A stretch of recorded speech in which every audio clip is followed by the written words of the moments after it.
everyone, welcome to Let's Learn Together. Here I share my notes and brief explanations of various topics centered around geography and its other subdisciplines. You can find different sections of various subdisciplines in the playlist of the channel. If you are new to this channel, then do subscribe and support us by sharing your valuable feedback. You can also connect to us through YouTube, Facebook, or Instagram under the handle Let's Learn Together. So let's start with our today's topic. And आज का जो हमारा topic है वो है binary hypothesis, जिसको formulate किया था recently.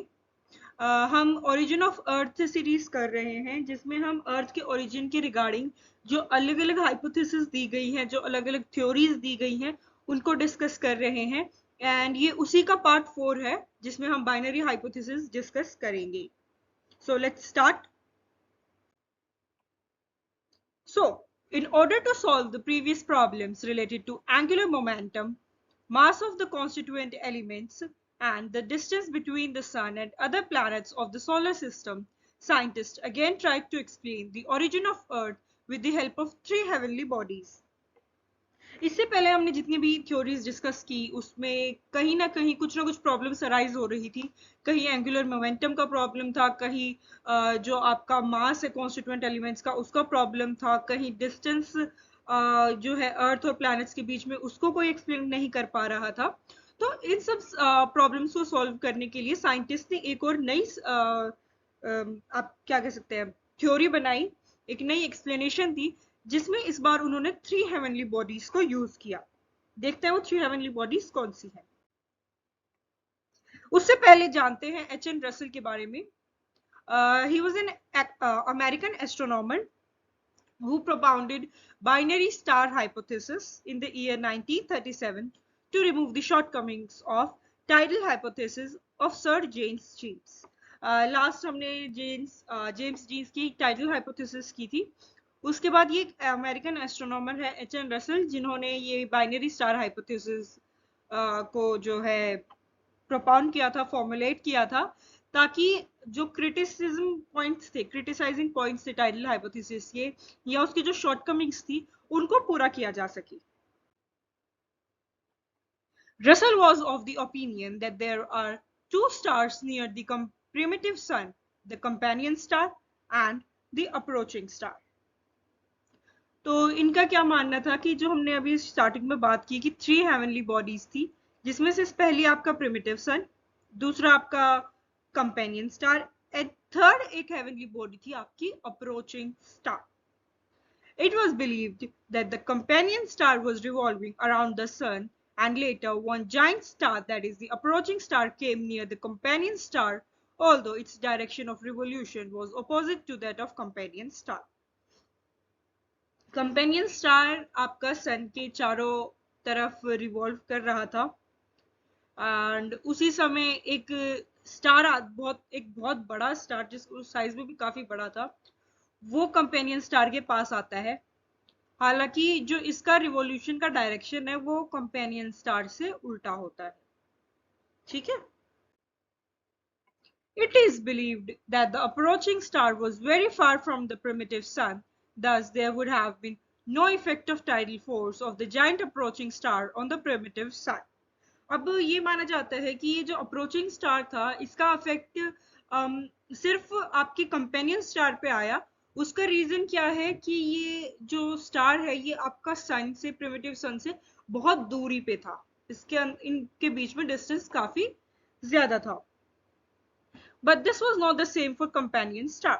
Large amount of matter of the companion star was attracted towards the approaching star because of its massive tidal or gravitational pull. अब जो ये बड़ा अप्रोचिंग स्टार आ रहा है, ये साइज में काफी बड़ा था। ठीक है, तो जाहिर सी बात है इफेक्ट इस पे ना आके जो दूसरी आपकी बॉडी है कंपेनियन स्टार, उस पे आया था।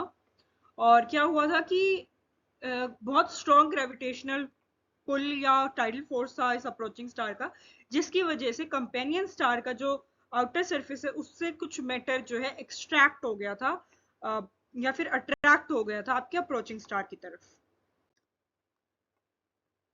As the giant star came near the companion star, a bulge was carved out carved on the outer surface of the companion star, and when the approaching star was nearest to the companion star, a large amount of matter was ejected from the surface of the companion star. अब जैसे जैसे ये approaching star या giant star companion star के पास आया, एक bulge बन गया था यहाँ पर. सपोज ये आपका कंपेनियन स्टार है, यहाँ एक बल्ज बन गया था उसके आउटर सरफेस में, और जैसे ही वो सबसे नजदीक पहुंचा अप्रोचिंग स्टार, ये जो बल्ज का टुकड़ा था ना, ये जो मैटर था, ये अलग हो गया आपके मेन स्टार से. Later, planets were formed of that ejected matter. और अब ये जो मैटर अलग हुआ, ये जो टुकड़ा अलग हुआ, इससे हमारे आज के planets बने हैं. In the beginning, planets might have been closer to each other, which may have resulted in the formation of their satellite due to their natural attraction. अब ये जो टुकड़ा अलग हुआ या जो ये मैटर रिजेक्ट हुआ, इसी में से हमारे बाकी के प्लैनेट्स फॉर्मुलेट हुए हैं. और ये माना जाता है कि स्टार्टिंग में इन प्लैनेट्स के बीच में जो डिस्टेंस है वो थोड़ा कम रहा होगा, जिसकी वजह से इनका जो म्यूचुअल अट्रैक्शन है, उससे हमारे जो है नेचुरल सैटेलाइट्स बने हैं. क्रिटिसिज्म की अगर बात की जाए कि इनकी थ्योरी में भी कुछ ना कुछ प्रॉब्लम्स अराइज हुई थी, कुछ ना कुछ पॉइंट्स ऐसे थे जहाँ पे प्रॉब्लम्स रह गई थी, जिनको ये सॉल्व नहीं कर पाए थे या जिनकी एक्सप्लेनेशन ये प्रोवाइड नहीं कर पाए थे. देखते हैं वो पॉइंट्स क्या हैं. He did not explain what happened to the residual part of companion star. जाहिर सी बात है, अब इन्होंने क्या बताया कि आपका जो कंपेनियन स्टार है उससे मैटर रिजेक्ट हुआ, जिससे प्लैनेट बन गए. बट अब ये जो बचा हुआ प्लैनेट है, अब ये जो बचा हुआ स्टार है या फिर बचा हुआ टुकड़ा है कंपेनियन स्टार का, इसका क्या, इसकी कोई एक्सप्लेनेशन प्रोवाइड नहीं की रसल ने. Residual of companion star should have been in the sun's gravitational domain, but it did not happen, and Russell did not explain this contradiction. अब क्या हुआ कि ये जो मैटर रिजेक्ट हुआ, प्लैनेट्स बन के वो तो सन के ग्रेविटेशन की वजह से उसके अराउंड मूव कर रहे हैं, बट ये कंपेनियन स्टार भी तो पहले ग्रेविटेशन, जो सन का ग्रेविटेशनल डोमेन है उसी के अंदर था और सन के अराउंड रिवॉल्व कर रहा था. तो उस हिसाब से अगर देखा जाए तो ये जो रेजिडुअल है उसको अभी भी प्लैनेट के सन के अराउंड रिवॉल्व करना चाहिए, बट ऐसा नहीं हुआ. He did not explain how the planets after the formation were brought in the gravitational field of the sun. अब ये मैटर अलग हुआ, प्लैनेट्स बने, बट वो ग्रेविटेशनल फील्ड के अंदर आए कैसे सन की, जो पहले से सन की ग्रेविटेशनल उसमें था, ग्रेविटेशनल डोमेन में था, उसकी तो ये एक्सप्लेनेशन प्रोवाइड नहीं कर पाए कि वो रेजिडुअल गया कहाँ.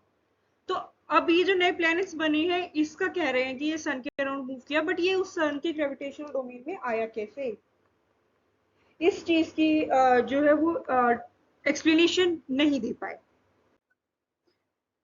Thank you very much. This was all for today. काफी इजी, काफी सिंपल हाइपोथेसिस थी ये, एंड आई होप ये आपको समझ भी आ गई हो. Thank you.